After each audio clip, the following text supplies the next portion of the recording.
Welcome to film protector అండి. ఇవాళ వచ్చేసి 'స్వయంభూ' నుంచి మనకి ట్రైలర్ అయితే రావడం అయితే జరిగింది. అండ్ ఇందులో హీరో వచ్చేసి మన నిఖిల్ గారు. అండ్ ట్రైలర్ చూసిన తర్వాత నా ఒపీనియన్ ఏంటంటే నాకైతే పర్లేదు అనిపించేసింది భయ్యా. ఎందుకంటే పర్లేదు అనిపించింది.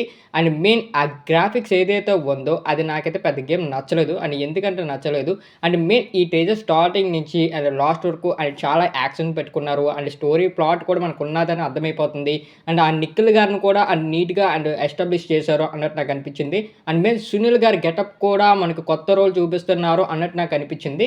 బట్ గ్రాఫిక్స్ అనేది ఇంకొద్దిగా ఇంప్రూవ్ చేసుకుంటే బాగున్ను అనిపించింది. ఎందుకు నాకు ఇంప్రూవ్ చేసుకుంటే బాగుండు అనిపించిందంటే అండ్ కొన్ని కొన్ని సీన్స్‌లోని మనకి 'మగధీర' అండ్ 'బాహుబలి' కొన్ని కొన్ని షార్ట్స్ గుర్తుకొస్తుంటాయి. బట్ ఎందుకు అంటే ఆ షార్ట్స్ పెట్టారో మనకు తెలీదు గానీ, సినిమా చూసిన తర్వాత మనకు తెలుస్తది. అంటే అవే రిఫరెన్స్ తీసుకున్నారా? లేకపోతే ఆ సినిమా మనకి చూసినప్పుడు ఆ స్టోరీలో అలాంటి ఫైట్స్ వస్తాయో లేదో మన థియేటర్‌లో చూసినప్పుడు మనకు అర్థమవుతది. బట్ కాకపోతే మనకి ఆ 'మగధీర' మనకి ఆ 'బాహుబలి' చూసిన తర్వాత అండ్ అదే టెంప్లేట్‌లో ఈ సినిమాని తీసుకెళ్తే బట్ ఆ వీఎఫ్ఎక్స్ అనేది మనకి ఆకట్టుకోదనమాట. ఎందుకంటే ఆ 2 పెద్ద పెద్ద వీఎఫ్ఎక్స్ మనందరికి తెలిసింది ఎలాగుంటాయో. బట్ ఇందులో చూస్తే అది ఎట్రా వీఎఫ్ఎక్స్ ఎలాగున్నాయి అన్నట్టు నాకు కొన్ని కొన్ని సీన్స్ అయితే అనిపించాయి. అండ్ మెయిన్ ఫస్ట్ మనకి ట్రైలర్ స్టార్ట్ అయినప్పుడే ఏదో దెబ్బ కొట్టిందిరా వీఎఫ్ఎక్స్ అన్నట్టు నాకు అనిపించింది. అండ్ మెయిన్ వచ్చేసి ఇందులో మాత్రం బీజీఎం కొట్టేసారు భయ్యా మామూలుగా కాదు. అండ్ మెయిన్ ఆ సీన్స్‌లో చూస్తున్నప్పుడు నాకు అలాగ రోమాలు నిక్కపొడుచుకున్నాయి. ఎందుకంటే నేను ఇయర్ బడ్స్ పెట్టుకొని చూసాను. ఆ బీజీఎం అయితే నేను బాగా ఫీల్ అయ్యాననమాట. చాలా బాగా ఇచ్చారు. అండ్ మెయిన్ నిఖిల్ గారిని ఎలా చూపిచ్చారో అండ్ ఎనకాల బ్యాక్‌గ్రౌండ్ మ్యూజిక్ కూడా అది బద్దలైపోయింది. అండ్ మెయిన్ ఇందులో క్యారెక్టర్స్ వైస్‌గా వచ్చేస్తే అందరి క్యారెక్టర్స్ ఏదో పెట్టాలని పెట్టకుండా మంచి పొటెన్షియల్ ఇస్తున్నారు ప్రతి ఒక్క క్యారెక్టర్‌కి అన్నట్టు నాకు కొన్ని కొన్ని సీన్స్‌లో అనిపించింది. అండ్ మెయిన్ కొన్ని కొన్ని సీన్స్ కూడా బాగా క్యాప్చర్ చేసుకున్నారు. అండ్ మెయిన్ వచ్చేసి ఇందులో స్క్రీన్ ప్లే గట్టా అంటే మనకి డల్ చేయకుండా అండ్ నీట్‌గా ఒక ఎస్టాబ్లిష్ చేసుకొని ఆ స్టోరీ చెప్పే విధానంలో ఒక సక్సీడ్ అయితే అండ్ మెయిన్ ఈ గ్రాఫిక్స్ ఏదైతే ఉందో బట్ బిగ్ స్క్రీన్ మీద నాకు అలా అనిపించకపోతే బెటర్ అన్నట్టు నాకు చాలా వరకు నేను ఫీల్ అయ్యాను.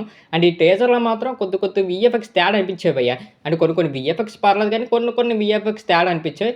బట్ మన తెలుగు సినిమాలోనే కొద్దిగా వీఎఫ్ఎక్స్ అనేది ఫ్లాస్ అవుతాయి అది మనకు తెలిసిందే.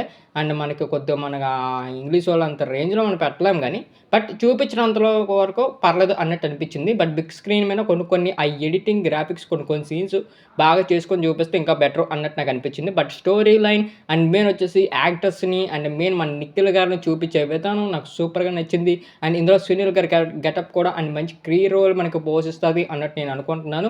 అండ్ బీజీఎం అయితే చెప్పక్కర్లేదు. అండ్ నో వర్డ్స్ ఖచ్చితంగా థియేటర్‌కెళ్ళి చూడాలి అన్నట్టు నాకు అనిపించేలా చేసింది ఆ బీజీఎం వల్ల. అండ్ మెయిన్ నిఖిల్ గారిది చాలా రోజుల నుంచి ఈ మనకి పోస్టర్ రిలీజ్ అవ్వడం అండ్ ఈ సినిమా అండ్ మెయిన్ పోస్ట్‌పోన్ అవ్వడం కూడా జరిగాయి అనే డేట్‌లు. బట్ ఇప్పుడు ఇంకా మనకి కన్ఫర్మ్ అయితే అవ్వలేదు. బట్ ఏదైనా ట్రైలర్ కట్ట వచ్చినప్పుడు మనకి ఇంకా అర్థమవుతది అనేసి నేను అనుకుంటున్నాను. మన టీజర్ చూసి ఏది డిసైడ్ చేయకూడదు. అండ్ మామూలుగా అయితే మాత్రం నాకు పర్లేదు బానే అనిపించింది. అండ్ మీకు ఇంకా ఎవరైతే చూడలేదో మీలోని ట్రైలర్ అయితే ఎళ్లి చూసేయండి. మీకేమనిపించిందో కింద కామెంట్ అయితే చేసేయండి భయ్యా. ఇంకా మన ఛానల్ ఎవరైతే సబ్స్క్రైబ్ చేసుకోలేదో సబ్స్క్రైబ్ చేసుకొని బెల్ ఐకాన్ మాత్రం ఆన్‌లో పెట్టుకోండి.